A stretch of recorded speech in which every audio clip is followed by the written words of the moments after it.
अमित शहानी जे वक्तव्य केलं तर सातत्याने काँग्रेसकडून टीका केली जाते, आज आणि उद्या देशभर आंदोलनही केले जाते। असं आहे की पहिल्यांदा तर काँग्रेस पार्टीने या गोष्टीकरता माफी मागितली पाहिजे की अमित शहा यांचा अर्धवट व्हिडिओ ट्विट करून आणि त्याच्यावर त्यांनी संसदेचा वेळही खराब केला आणि आता जनतेचा वेळ देखील खराब करतायत। खरं म्हणजे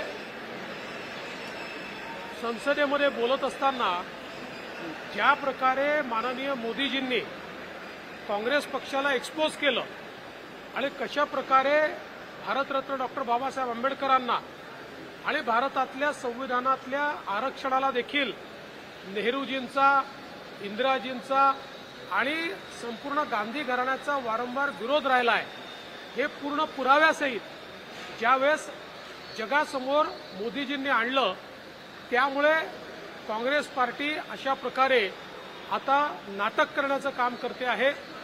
खरं म्हणजे याच काँग्रेस पार्टीने कधीही भारतरत्न डॉक्टर बाबासाहेब आंबेडकरांना निवडून येऊ दिलं नाही, जाणीवपूर्वक त्यांना पाडलं। आणि एवढंच नाही तर अगदी भारतरत्न डॉक्टर बाबासाहेब आंबेडकरांचं ज्या ठिकाणी महापरिनिर्वाण झालं त्या इंदू मिल, तिथे इंदू मिलच्या जागेवर स्मारक व्हावं याकरता इतके वर्ष आंदोलनं करावी लागली, पण सुईच्या टोका एवढी जमीन देखील काँग्रेसच्या सरकारने दिली नाही।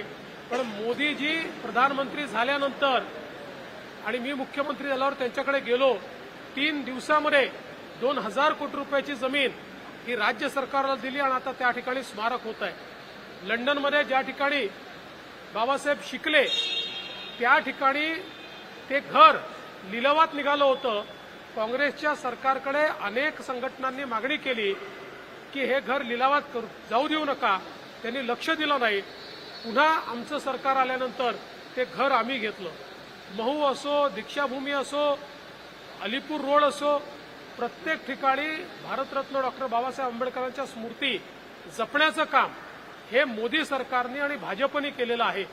काँग्रेसला फक्त त्यांचं नाव वापरायचं आहे आणि त्यांचं नाव वापरून राजकारण करायचं आहे, मात्र कुठलाही सन्मान हा कधीही त्यांना काँग्रेसने दिलेला नाही, भारतरत्न देखील काँग्रेसने दिलेला नाही, हे या ठिकाणी स्पष्टपणे सांगू इच्छितो।